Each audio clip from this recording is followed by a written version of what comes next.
नमस्कार दोस्तों, आप सभी का हार्दिक स्वागत है हमारे चैनल ग्रेसफुल इकोज में। आज का हमारा टॉपिक है जीवन का सही अर्थ जानिए श्री कृष्ण से। तो चलिए शुरू करते हैं। जीवन और मृत्यु दोनों जीवन के दो अटल सत्य, जिसने जन्म लिया है उसे मृत्यु प्राप्त होनी है, यही नीति है। अब एक बात है, मृत्यु सभी को आती है, जीवन जीना सबको नहीं आता। मस्त जीवन व्यतीत कर जाते हैं किंतु जीवन जी नहीं पाते, समझ ही नहीं पाते करना क्या है। जीवन जिए तो जिए कैसे? जीवन जियो तो उस दिए की भांति जो अपनी लौ से असंख्य दीवों को प्रकाश देता है, जो बुझते बुझते भी अंधकार से लड़ता है। कदाचित इसीलिए जहाँ दिए को रखा जाता है उस स्थान को पूजा जाता है, उसे पवित्र माना जाता है। एक बात तो है, मृत्यु सभी को आनी है, चाहे मैं, चाहे आप, चाहे हर कोई एक न एक दिन संसार से जाने वाला है। किंतु आपने इस जीवन में किया क्या है, ये महत्व रखता है। और जिसे जीवन जीना आ गया वो मृत्यु के पश्चात भी जीवन जीता है, वह अमर बन जाता है। आप भी यही कीजिए। कहा जाता है, व्यक्ति को अपने चरण दृढ़ रखने चाहिए। जहाँ चरण होंगे उसी के अनुसार मार्ग होगा, उसी के अनुसार लक्ष्य भी होगा। किंतु क्या केवल इन चरणों पर ध्यान देना ही पर्याप्त है? नहीं, इससे कहीं अधिक महत्वपूर्ण होता है आचरण। जैसा आपका आचरण होगा उसी दिशा में आपके चरण भी होंगे। यदि आपका आचरण उचित हुआ, श्रेष्ठ हुआ, तो देखिए आप पर्वत के शिखर पर भी पहुंच सकते हैं। किंतु यदि यह उचित न हुआ तो आप उसी शिखर से नीचे धरा पर भी गिर सकते हैं। हाँ, गति के लिए चरणों पर ध्यान देना अति आवश्यक है, किंतु प्रगति के लिए आचरण ही अति आवश्यक है, उसके बिना नहीं होगा। कई बार मनुष्य अतीत को देखता है, आज अहंकार में भर जाता है, कभी वर्तमान को देखता है, भविष्य के विषय में सोचता है, मध में चूर हो जाता है। क्यों? नहीं समझ पाता एक सरल सी बात, यह सृष्टि जो है, यह सृष्टि एक चक्र है जो बार बार आपको दोहराएगी, कठिन से कठिन परीक्षाओं पर आपको उतारेगी, जिस पर आपको उत्तीर्ण होना ही है। जो कल था वह आज नहीं है। सभी को ज्ञात है, जो आज है वह कदाचित कल नहीं होगा। यह भी आपको मानना होगा। एक मुस्कुराहट के साथ आपको शांत रहना है और कभी भी इस मन में अहंकार उत्पन्न होने नहीं देना है। बनिए उस हिमखंड की भांति। कदाचित वह इसलिए इतना ठंडा रहता है क्योंकि उसे ज्ञात है वो कल जल के रूप में था, आज बर्फ के रूप में है, किंतु कल पुनः वह जल के रूप में ही हो जाएगा। स्वयं को शांत रखें। कदाचित आज आप सफलता के शिखर पर हो, कदाचित आपको हर एक दिन अवश्य देखना है। बस निरंतर प्रयास करते रहिए, हर परिस्थिति के लिए सज्ज रहिए और इसे संतुलन मिला है। आपका कल हो आज या कल, आपके अच्छे दिन हो या बुरे दिन, सब पवित्र हो जाएंगे। क्या आपने कभी दर्पण देखा है? क्या हम में से ऐसा कौन है जिसने दर्पण नहीं देखा? सभी ने दर्पण देखा है। दर्पण में स्वयं का प्रतिबिंब भी देखा है, किंतु किसने सोचा कि उस दर्पण के पीछे क्या है, उस प्रतिबिंब के पीछे क्या होगा? होता कुछ ऐसा है, उस कांच के पीछे एक धातु की परत चढ़ाई जाती है, जिस कारण से जब हम देखते हैं तो हमें अपना प्रतिबिंब दिखता है। अर्थात कांच को कुछ इस प्रकार कर दिया गया है कि प्रकाश जिस ओर से जाता है उसी ओर पुनः वापस लौट के आता है, तभी वह दर्पण कहलाता है। यही है जीवन का सत्य भी। यदि हम अपना पूरा ध्यान केवल लक्ष्य की ओर केंद्रित करते हैं, यहाँ वहाँ नहीं भटकते हैं, तो न केवल हम अपना लक्ष्य प्राप्त करने में सफल होते हैं, बल्कि हम दूसरों का मार्गदर्शन करने में भी सफल होते हैं। तो क्या आप बनना चाहेंगे ऐसा व्यक्तित्व? चयन आपका है। सोच, यह सोच सच बनकर सामने आती है। यह कठोर सत्य, क्योंकि सोच ही वह बीज है जो सत्य रूपी पौधे को जन्म देता है, उसे विकसित करता है। अब सोचिए, यदि यह बीज ये अकड़े का हुआ तो छाया नहीं, यह केवल कांटे ही देगा। वही यदि यह बीज बरगद का होगा तो वह एक ऐसे वृक्ष में विकसित होगा जो अनेक वर्षों तक अनेक पीढ़ियों को छाया देगा, पंछियों को घर देगा। उसी प्रकार यह सोच, छोटी सोच हुई तो आपको शंकाएं ही देंगी, यदि यह सोच बड़ी हुई तो आपको समाधान देंगी। तो सोच समझकर अपनी यह सोच चुनिए। यह सोच आपको शंका भी दे सकती है, समाधान भी दे सकती है। तो क्या चुनेंगे आप, शंका या समाधान? छोटी सोच या बड़ी सोच? चयन आपका है। हम मनुष्य कितने विचित्र होते हैं। जब भूल हमसे होती है तब हम चाहते हैं समझौता। यही भूल किसी और से हो तो हम चाहते हैं न्याय। क्यों एक ही परिस्थिति में दोहरा व्यवहार किस लिए?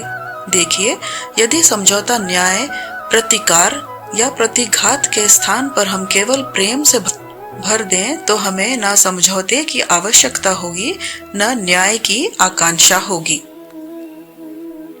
मनुष्य समझौता या न्याय केवल तभी चाहता है जब कुछ लेना चाहता है, किंतु प्रेम में तो सब कुछ अर्पण कर दिया जाता है। सबसे बड़ा समझौता और सबसे बड़ा न्याय केवल प्रेम ही है। तो आइए और इसी प्रेम के साथ कहिए राधे राधे। कुछ पाते हैं, कुछ खोते भी, कुछ स्वप्न साकार होते हैं, कुछ लक्ष्य अधूरे भी छूट जाते हैं। जीवन में यही होता ही है और हर एक के जीवन में होता है कि जब भी हम किसी से मिलते हैं, हम कौन सी बातें करते हैं? हम उसी की बात करते हैं जो हमने खोया है। स्वयं भी दुखी होते हैं, सामने वाले के मन को भी दुखी कर जाते हैं। इससे कुछ विपरीत करने का प्रयास कीजिए, सकारात्मक बनने का प्रयास कीजिए। ध्यान उसी पर दीजिए, स्मरण केवल उसे ही कीजिए। महत्व उसी को दीजिए जो आपके पास है। जो आपके पास नहीं, उसकी आस में त्रास को सहना, उसी की गिनती कीजिए जो आपके पास आज यहाँ वर्तमान में है। जिसे मैं कंस मामा की गिनती नहीं करता, जिन्होंने मेरे बालपन झिंझोड़ दिया था, मैं गिनती करता हूँ यशोदा मैया की, मेरे बलराम दाऊ की, मेरे राधे को जिन्होंने मेरा जीवन संजोया। आप भी यही कीजिए और मेरे साथ प्रेम से कहिए राधे राधे। नाम जन्म लेते ही व्यक्ति के लिए यह नाम अत्यंत महत्वपूर्ण हो जाता है। माता पिता, पुरोहित सारे उन अक्षरों को ढूंढने लगते हैं जिसे आपका नाम आरंभ होगा। किंतु क्या केवल नाम और राशि के एक हो जाने से सब कुछ ठीक हो जाता है? कदापि नहीं, क्योंकि आपके कर्म ये महत्वपूर्ण होते हैं, अन्य कुछ भी नहीं। देखिए, नियत भी आपके कर्मों के अनुसार ही आपका भविष्य नियत करती है। यदि आपको उदाहरण दूं, सोचिए एक है राम और एक है रावण। दोनों का नाम आरंभ होता है रा से, किंतु एक को मिला भयानक अंत और एक समस्त ब्रह्मांड के अंतर मन में बस गया। स्मरण रखिएगा, यह नाम नहीं, यह कर्म श्रेष्ठ है। यदि आपके कर्म श्रेष्ठ हैं तो आपका नाम कुछ ऐसा बनेगा कि संसार में कोई मिटा नहीं पाएगा। कई बार जब हम कर्म करते हैं, सफलता प्राप्त करते हैं, कठिन परीक्षाओं पर उत्तीर्ण होते हैं, बड़े कार्य करते हैं, हमें लगता है कि संसार से थोड़ी प्रशंसा हमें मिलनी चाहिए। अच्छा लगता है। कई बार हमें लगता है यह सारे कर्मों का फल भी है, हमें आनंद देता है। किंतु जब हमें यह प्रशंसा नहीं मिलती तब क्या होता है? हम दुखी हो जाते हैं, टूट जाते हैं। ऐसा लगता है किसी को हमारी चिंता ही नहीं। ऐसा लगता है हमारे आनंद में किसी और को आनंद मिलता ही नहीं है। अनेक विचार आते हैं, किंतु मैं आपसे एक प्रश्न पूछता हूँ, हम जो भी कार्य करते हैं, जो भी कर्म करते हैं, क्या केवल प्रशंसा के लिए करते हैं? यदि ऐसा है तो इस विचार को यहीं त्याग दीजिए, क्योंकि यह प्रकृति हमें कुछ और सिखाती है। इस पुष्प को देख लीजिए, यह सुगंध जो पुष्प देता है, यह जैसे मेरे मन को उल्लास कर देती है, जैसे मेरे मन में ऊर्जा से भर देती है। सुख की विशेष बात तो यह है कि पुष्प को यह कार्य करने के लिए किसी प्रशंसा की आवश्यकता नहीं है। यही है प्रकृति की सीख। जो सच्चा होता है, जो सत्कर्मी होता है, उसे प्रशंसा की आवश्यकता ही नहीं, क्योंकि उसके कर्म ही उसकी सुगंध होते हैं। देखिए, इत्र जो है वह नकली फूलों पर लगाया जाता है, सच्चे फूलों को इसकी आवश्यकता ही नहीं। इसी प्रकार आप भी कर्म करते जाइए। एक शुभ भाव के साथ इस मन को सदैव सदैव शांत रखिए, साफ रखिए।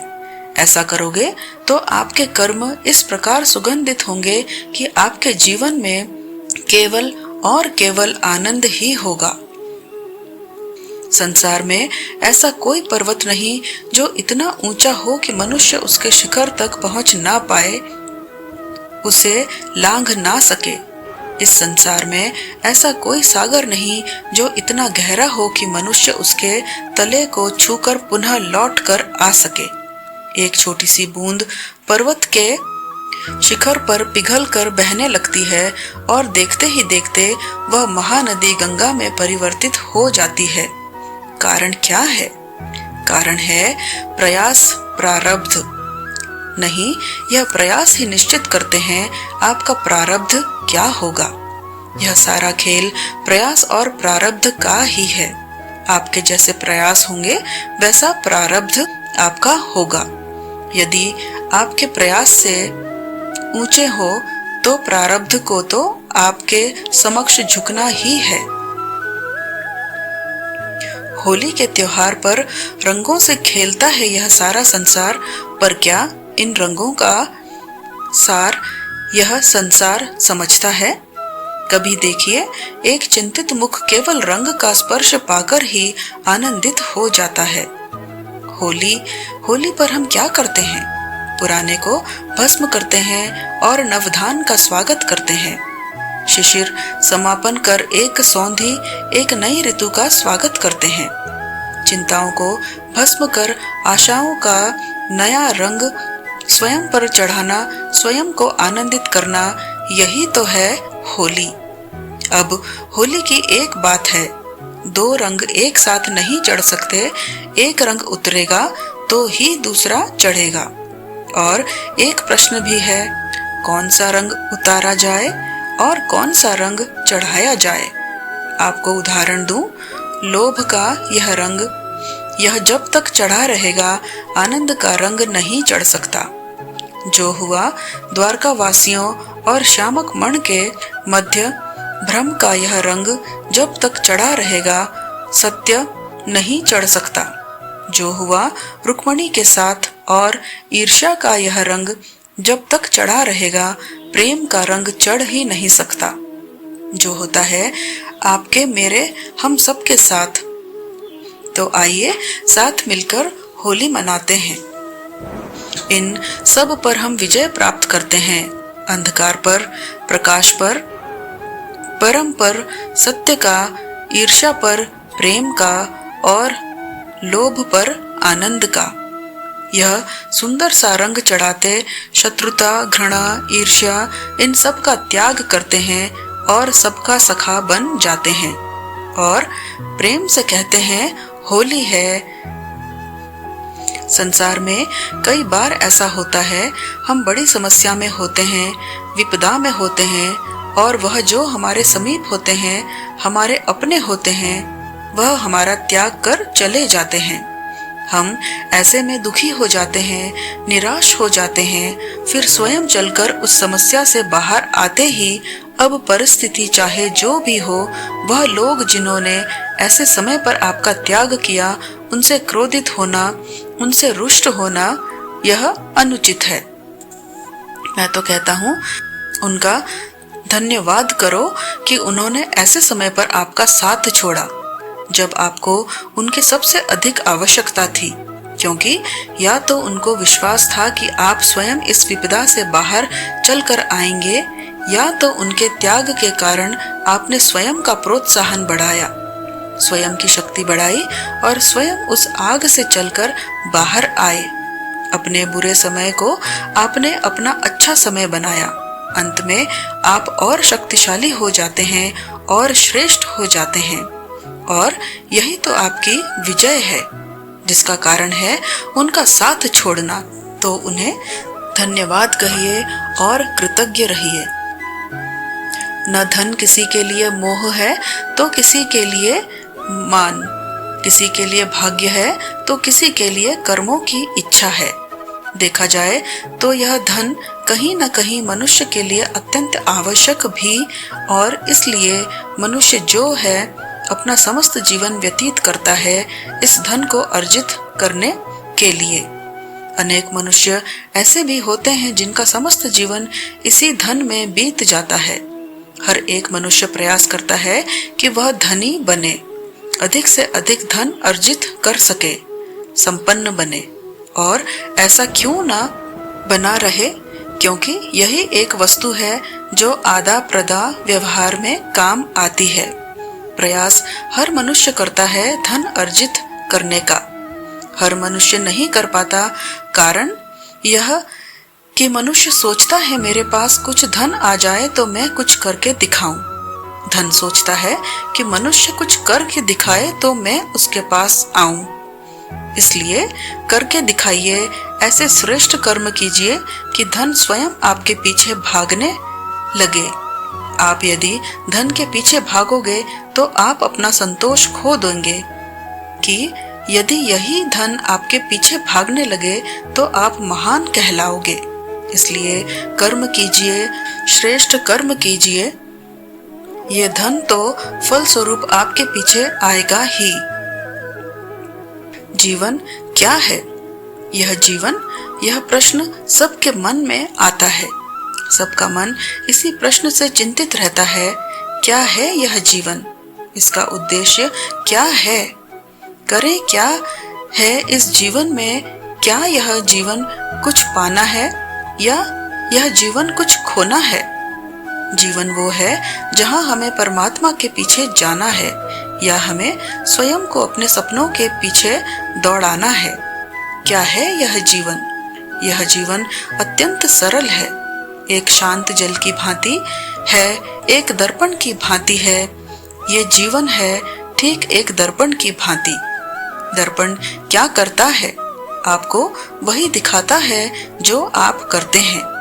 आप मुस्कुराकर दर्पण में देखें, दर्पण आपको आप ही का वह मुख दिखाएगा। मुस्कुराते रहो। आप रूठकर दर्पण में देखिए, दर्पण आपको वही दिखाएगा। आप खिलखिलाकर दर्पण में देखिए, दर्पण आपको वही दिखाएगा। यही है जीवन। एक दर्पण की बात है। यह मत सोचिए कि इस जीवन ने आपको क्या दिया है। सोचना यह है कि आपने इस जीवन को क्या दिया। यदि आप इस जीवन को सुख देते हैं, आनंद देते हैं, प्रेम देते हैं, तो यह जीवन भी आपको सुख, आनंद और प्रेम ही देगा। हमारे मन में सदैव एक प्रश्न आता है, यह जिह्वा या जीवन जो ईश्वर ने हमें दिया, एक जीवन ईश्वर ने एक आत्मा दी पृथ्वी पर जीने के लिए। जहां तक हमें ज्ञात है हमारे पास एक ही जीवन है, तो अवश्य यह सोचेंगे कि इसको सुधारा कैसे जाए। हर एक व्यक्ति सोचता है कि मैं क्या करूं जिससे यह जीवन सुधर सके, कौन सा कर्म करूं, कौन सा पुण्य करूं, कौन सा शास्त्र पढ़ूं जिससे मुझे वह ज्ञान मिले जिससे अपने जीवन को सुधार सकूं। समस्त जीवन व्यतीत कर जाता है इन प्रश्नों के उत्तर खोजने में। वह शास्त्र समझने में कई सारे लोग फिर भी समझ नहीं पाते। चलिए आज मैं आपको एक सरल सी बात बताऊं जिससे आप इस जीवन को सुधार सकते हैं। जीवन, जिह्वा, इन दोनों की एक ही राशि, जिह्वा यानी आपकी वाणी। इस वाणी को नियंत्रण में रखिए, इसे सुंदर बनाइए, मधुर वाणी रखिए। जितना हो सके इसे सुधारें, आपका जीवन सुधर जाएगा, क्योंकि वाणी यह होती है अत्यंत शक्तिशाली। ये एक ऐसा बंधन है जो सामने वाले व्यक्ति को आपके व्यक्तित्व के साथ बांध देता है। इस वाणी को सुधारिए, इसे सुंदर बनाइए, आपका जीवन अपने आप ही सुंदर हो जाएगा। दोस्तों, आज के वीडियो में बस इतना ही। मिलते हैं अगले ज्ञानवर्धक वीडियो में। तब तक अपना ख्याल रखिएगा, स्वस्थ रहें, मस्त रहें, हमेशा मुस्कुराते रहें। जय श्री कृष्णा। राधे राधे।